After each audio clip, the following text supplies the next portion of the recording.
nagulat ang pamilya. Tapos? Ay, wala to!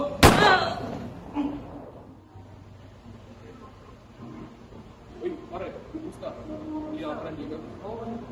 Buka mo na. Ayun, sige lang. Wala pa si boss natin to. Sige lang. Kumusta yung plano na gagawin natin to? Kaya mga ano. At ano? Tama na. Eh, pag-ano.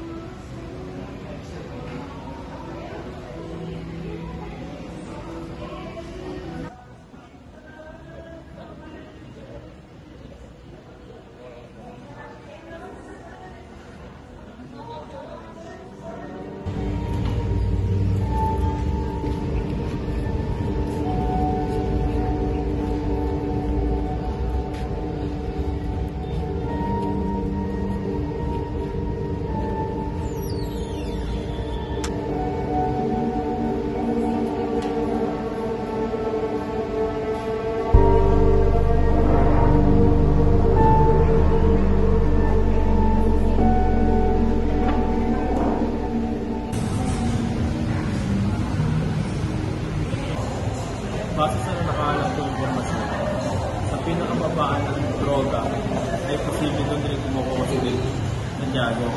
Doon ba yung sa San Josena, sa may looban? Oo, nabanggit din ng insider natin na delikado doon at maraming tao naninirahan. Alpha 31. Yes, boss. Alam kong delikado ang misyon na to, pero hindi ang inaasahan ko. Alpha 31. Boss. Makasama ko ba sa mission na to? Yes, boss. Mabuti. Alis na ako.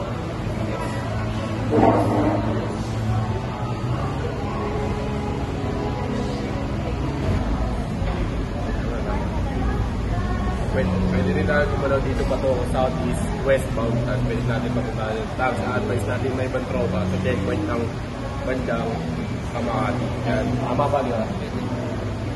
Sino mga ano dito sa mga banda dito? Mga kasi, okay. Hindi. Tama yan, tama. Ayaw mo sasagot mo dito, pare. Apat na iba pa matapos makumpiskahan ng push or high-grade marijuana. Bagamat makulay ang mga babalat, alam mong mahusay ang pagkakalahat. Mga tunay na ganap, isinulat ng parap. Kaya wag ka nang magulat kung magtutugma lahat. Sapagkat ito'y galing sa memorya, isang napaka-importante na istorya. Ito ang aking personal na testimonya, pangontra sa mga ignorante na teorya. Ito ay tunay na buhay, wala akong dahilan para magsinungaling at mga detalye palitan. Ito ang kwento kung paano kami tinaniman ng marijuana ng mga parak na mukhang Taliban. Bandang alas 8 ng gabi sa Pilipinas, sa isang gusali doon sa may Ortigas. 8 oras bago ang rehas ay mahimas. Kasama ko si Ron Henley na stick figures. May interview kami sa radyo nung gabi na yun tungkol sa marijuana. Be advised, suspect on the run, 1031 ha. Palis agad sa istasyon dahil meron pa akong pupuntahang isang okasyon dun sa poblasyon. Birthday daw ni Sean. Yun lang ang alam ko na detalye pa noon. Medyo masama ang panahon, umaambon, kaya tinext ko na si Udol, pumunta ka na ngayon. Humiwalay na si Ron, sumakay ng taxi dahil bukas may recording pa kami ni Clamsy. Utol kong si Idol, sinundo ako sa lobby gamit ang aking Subaru na tulog Ferrari.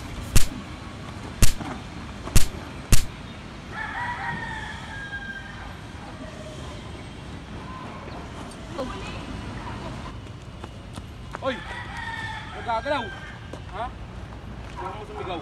Huwag mo sumigaw. Police! Ba't mo pinatay? Patay nga, tol. Ba't pinatay? Tara nga, tol. Tignan mo na yan. Tol, dito, tol.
Long time no see, Galapus.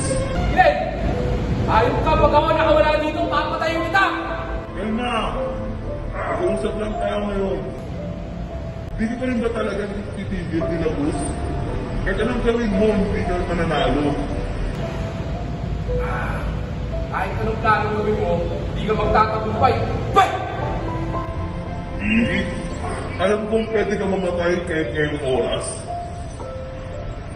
Anyways, pag nakaalis ka dito ng 10 segundo, papalayain kita.